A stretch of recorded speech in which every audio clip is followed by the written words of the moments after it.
Welcome to Behind the Shadows. I would like to invite you to subscribe to the channel and leave your like. Enjoy the story. The sunlight was starting to hide behind the mountains when I arrived at the truck stop. The smell of diesel and burnt rubber was familiar, almost comforting. I, Mike, a middle-aged truck driver, had been through worse places, but what awaited me that night was something I could not imagine. The other drivers were gathered in a corner, discussing the ghost town called Eldridge. "Have you heard about the abandoned truck they found out there?" asked Tom, a tall, burly guy with a scruffy beard. "They say it has a dark past," Carla replied as she lit a cigarette. "No one who went there to retrieve the truck has come back." I couldn't help but feel a chill run down my spine. Something about Eldridge had always intrigued me, but the thought of going there made me uneasy. Hearing the conversation, I decided to join them. If no one came back, why would anyone want to go? I questioned, trying to hide my concern. "Money, my friend," Tom said, laughing. What else could motivate a truck driver to take risks? The laughter echoed, but I wasn't so sure. Money was a necessity, but the underlying fear that something was wrong gnawed at me. As I lost myself in thought, my phone rang. It was my boss, his voice heavy with urgency. "Mike, we need you to head to Eldridge and bring back the truck that was found. It's a good opportunity." "Boss, you know what they say about that place," I replied, hesitant. "I don't have time for ghost stories." "You need to go. The pay is good, and you know the market is tough." I sighed, the need for money weighing more than my fear. "All right, I'll go." As soon as the call ended, I felt a mix of relief and apprehension. I knew that this decision could change everything. I grabbed my backpack and said goodbye to my colleagues, who exchanged knowing glances, as if they understood I was about to step into a nightmare. The road to Eldridge was deserted, shrouded in deepening darkness. When I arrived, what I saw left me speechless. The truck stood there, covered in dust and looking sinister, as if it was waiting for something or someone. A shiver ran down my spine. I looked around, but there was no one. "Come on, Mike. You've faced worse," I murmured to myself, trying to muster some courage. I climbed into the truck, the smell of aged leather filling my nostrils. It was time to drive, even though the feeling that something was off lingered in my mind. As the truck's engine roared under the hood, I turned on the radio, hoping to find some music to ease the tension. I followed the first notes of an old station, its waves seeming to float between the dust and the oppressive silence surrounding me. But as the music played, distorted voices began to intrude on the transmission. "That day. The accident, it shouldn't have happened." The words echoed, laden with a pain I could barely comprehend. I looked at the dashboard, trying to tune into the right frequency, but the voices kept flowing, blending with the melody. "Who's talking?" I murmured, but only the wind answered. The feeling that something was wrong began to consume me. I gripped the steering wheel as if that could anchor me to reality. What was this ghost town? Why did the truck seem to carry with it such a dark story? Minutes later, the GPS began to fail. The directions turned confusing, redirecting me to places that seemed to not exist. No, this can't be happening." I shouted at the device, but the screen continued to flicker erratically. A chill ran down my spine, and discomfort settled heavily in my chest. What was happening to me? I glanced out the window, trying to distract myself from the electricity in the air, but a shadow appeared. Trucks, or at least, what appeared to be trucks, loomed behind me, but when I tried to look closer, they vanished like smoke. "This isn't real," I thought, trying to convince myself. "I'm just tired." But the pressure in my chest intensified, and doubts about my sanity began to torment me. "If this keeps up, I'm going to lose my mind," I murmured to myself, accelerating in the hope of escaping that illusion.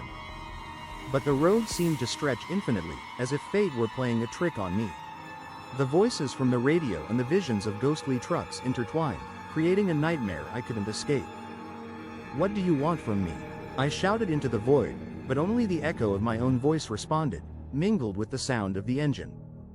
I parked the truck at the gas station, The smell of gasoline mixed with the dusty air of Eldridge made my stomach churn. I stepped out of the cab, trying to shake off the visions still dancing in my mind. The attendant, a thin man with tired eyes, watched me with an expression I couldn't decipher. "Are you all right?" he asked, breaking the silence. His voice was hoarse, as if he had spoken a lot and to no one. "I'm trying," I replied, attempting to sound confident, but the truth was I was more lost than ever. "Have you been through Eldridge before?" He nodded, looking down at the ground. "Many drivers disappear when passing through there. It's like the town swallows them whole. You should be careful." "Disappear?" I asked, curiosity overcoming fear. "What do you mean by that?" "Oh, you know, strange stories. They say there are trucks that aren't just trucks." He gave me a significant look, and goosebumps crawled up my arms. "Those drivers. They never come back." I tried to laugh, but the sound came out dry and lifeless. "It's just a ghost town, right? It can't be that bad. Don't underestimate what you don't understand, my friend." He shrugged, a gesture of helplessness. "What is a truck, anyway? Just metal. But some say they have souls." The man walked away to attend to another customer, and I found myself alone again with my thoughts. As I filled up the tank, an old radio in the shop began to play a melancholic song. The notes seemed to resonate within me, as if each chord was tied to the truck. A strange feeling enveloped me, almost like a distant memory.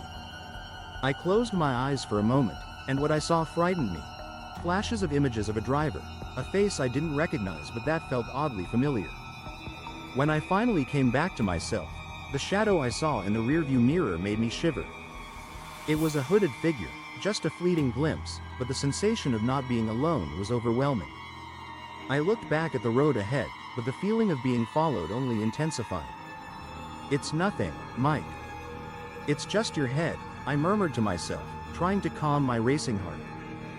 But this attempt at rationalization wasn't working. The more I drove, the stronger the feeling that something was lurking grew. The truck purred beneath me, and I didn't know whether it was a sign of comfort or a warning. What was really happening? The road seemed endless, and the ghost town of Eldridge was turning into a nightmare. The deserted road ahead felt interminable, and darkness began to settle in, creating an oppressive atmosphere that made me feel like I was being watched. My phone vibrated in the holder, and when I looked, I saw an enigmatic message that made my heart race. "Don't go back." Panic surged within me, and I accelerated the truck without thinking twice. As the engine roared, I felt a strange resistance in the steering wheel. It was as if the truck had a mind of its own, pulling me to one side, challenging my control. "No, no, no," I muttered to myself, trying to focus. "You're going to stay with me, you bastard." The tension mounted, and the road seemed to twist and turn, as if it were alive, wanting to trap me. The feeling of being followed returned, and I couldn't shake it off. The rearview mirror reflected only darkness, but my instincts screamed that something was there. A vision of an accident, a fleeting image of a flipped truck, flashed in my mind, making my breath quicken even more. "No, I don't want this," I shouted, trying to push away the terrifying image forming in my mind. Then, looking out the window, I saw what looked like an accident on the side of the road. A crumpled truck, twisted metal, and a hooded figure trapped inside. My heart stopped for an instant, and a wave of terror paralyzed me. It was as if I were witnessing a scene from a nightmare I couldn't wake up from.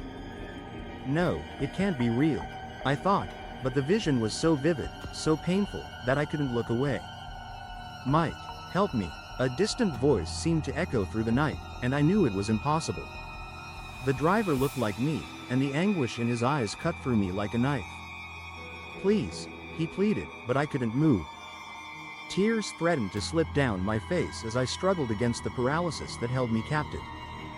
"Get out of there," I shouted, but the voice didn't respond.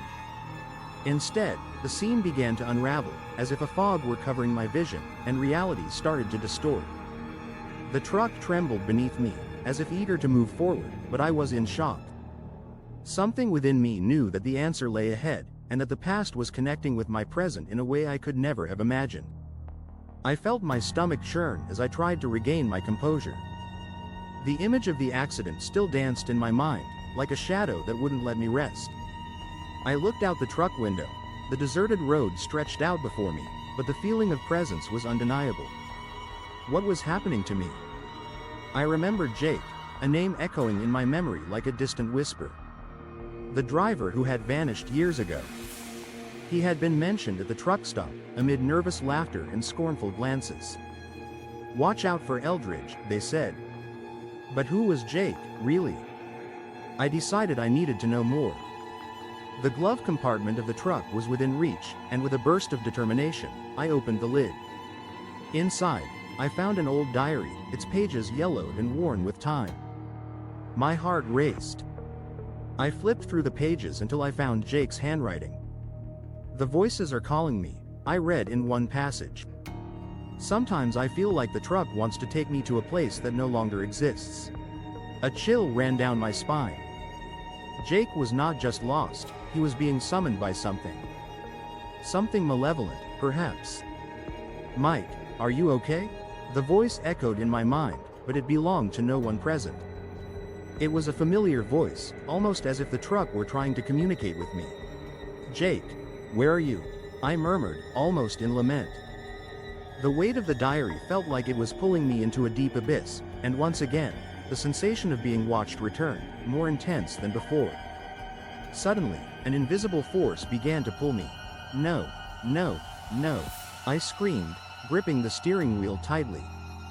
The voice whispered my name, soft and seductive. "Mike, come to me." The truck shook beneath me, as if it were alive. "Jake, what do you want from me?"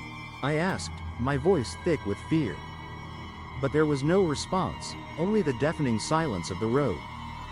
With each passing second, the urgency to uncover the truth grew more pressing.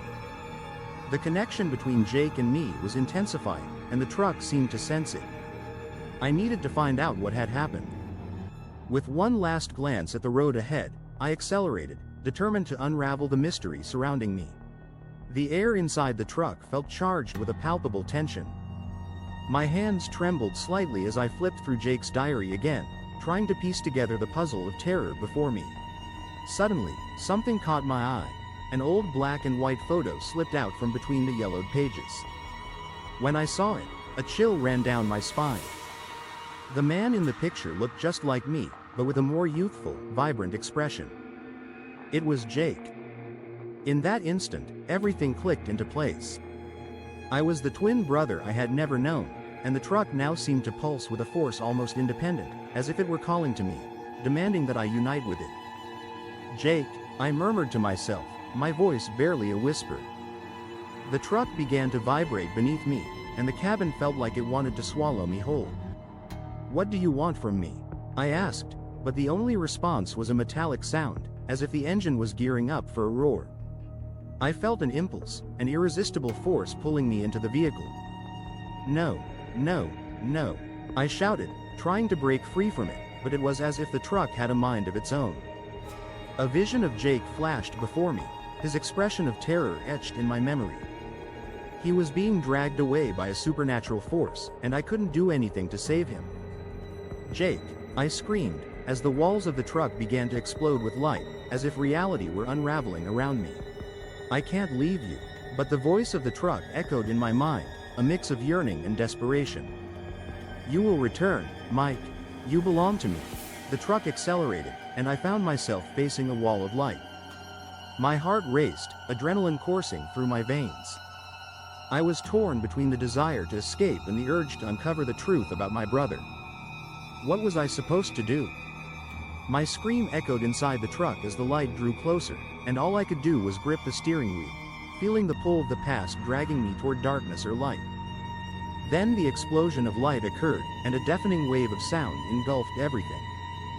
"Jake," I shouted one last time as everything around me dissolved into a blinding luminosity. And the story, like a shadow, left the ghost town of Eldridge with a new truck parked, while a new mystery began to form in the shadows. I looked into the red eyes watching me, now not as predators, but as allies. The road behind me seemed to transform, unfolding into a labyrinth of possibilities. I could continue my life as before, or embrace something greater than myself. I accept. The words slipped from my lips, and in that instant, the light of the amulet intensified, wrapping me in a comforting warmth. The creatures drew closer, and I realized that the road had changed forever. What was once an escape route was now becoming a new beginning. The future unfolded before me, filled with challenges but also with a purpose I was starting to understand. The forest pulsed with life, and I was a part of it. Leave your comment and subscribe to the channel. Enjoy and see other stories on the channel. See you in the next story, if you dare.